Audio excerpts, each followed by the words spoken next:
అంబటి రాంబాబును అనవసరంగా అరెస్ట్ చేశారు. అంబటి రాంబాబు ఇంటి మీద అన్నెసరిగా దాడి చేశారు.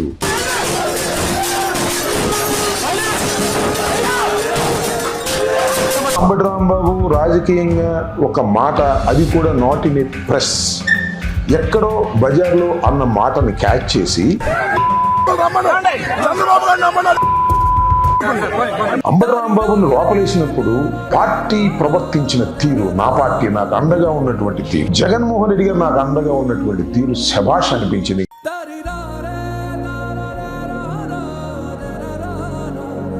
అంబటి రాంబాబు గారు కాపుల్లో పుల్లాంటి వాడు.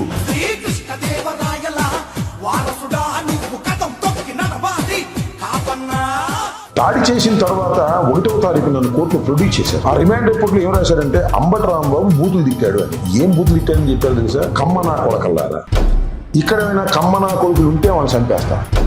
ఒరే కమ్మనా కొడక చంద్రబాబు రారా, సేమ్ వర్డ్స్ రిపోర్ట్ లో పొందుపరిచి కోర్టులో సబ్మిట్ చేశారు.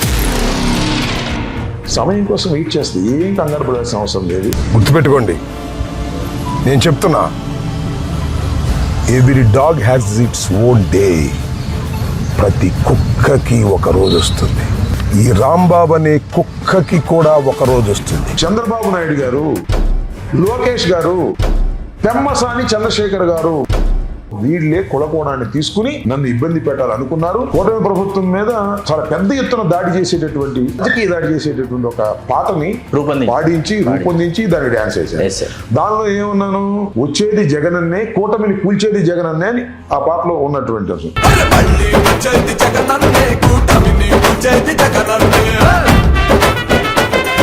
చెబుతున్నాడు ఈ రాంబాబు, వింటున్నావా చంద్రబాబు అని పాడే పాట.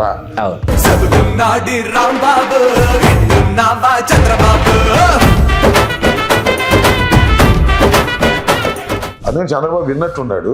ఏంటి వీడికి అని పెమ్మసాని చంద్రశేఖర్కి, అదేవిధంగా లోకేష్కి, అదేవిధంగా చంద్రబాబు నాయుడుకి ఎక్కడో మంటుంది. జగన్మోహన్ రెడ్డి గారితో ఇప్పుడు మీరు ప్రయాణం చేసినట్టు సాయి ప్రతాప్ గారు కావచ్చు, లేకపోతే ఉండవల్లి అరుణ్ కుమార్ గారు కావచ్చు, రాజశేఖర రెడ్డి గారితో నిజంగా వెరీ సీరియస్లీ సిన్సియర్లీ జర్నీ చేసినటువంటి వాళ్ళు మీరందరూ. మీలాగా ఉండవల్లి అరుణ్ కుమార్ గారు ఆయన సానుభూతి పరులాగా కాసేపు కనిపిస్తారు. వీళ్ళందరూ ఎందుకు కలిసి జగన్మోహన్ రెడ్డి గారితో ప్రయాణించలేదు? ఎవరు ఎందుకు రాలేదనేది రాజశేఖర రెడ్డి గారితో అంత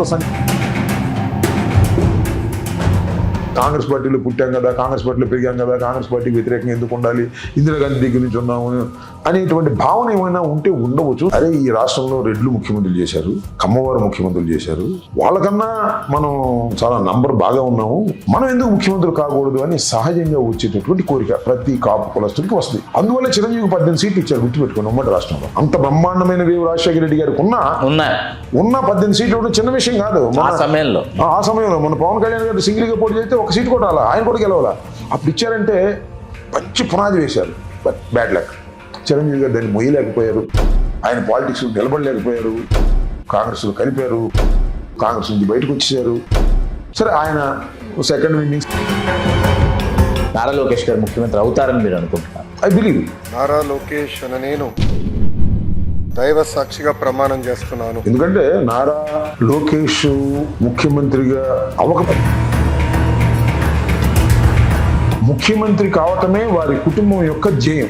చేసిన తరువాత మనం గమనించాల్సింది పవన్ కళ్యాణ్ గారి ప్రవర్తన ఎలా ఉంది అనేది చూడాలి. అప్పుడే ఆయన రంగు అసలు రంగు బయటకు వెళ్ళిపోద్ది.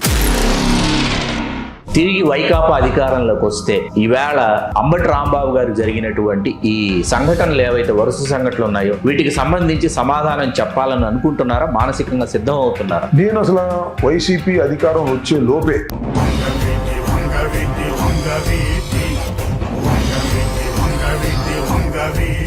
అన్ని మీడియాలు వచ్చినాయి. ఆ ప్రెస్ మీట్ లో నేను చేసింది తప్పు అని చెప్పారు. చెప్పిన గంట కదా, అరగంటకి దాడి జరుగుతుంది. వీళ్ళందరూ అక్కడే ఉన్నారు, ఎలా ఇంకా బ్యాగులు తీసుకుని వాళ్ళందరూ లైవ్ చూపిస్తున్నారు. నన్ను తీసుకెళ్లారు జైల్లో పెట్టారు కదా. రాత్రి 2:30కి నన్ను బయటికి తీసుకొచ్చి నా కాళ్ళు చీల్చి, అంబటి లేదు గిమ్మటి లేదు, నరికేస్తామంటావా? ఏం నరికేది నువ్వు?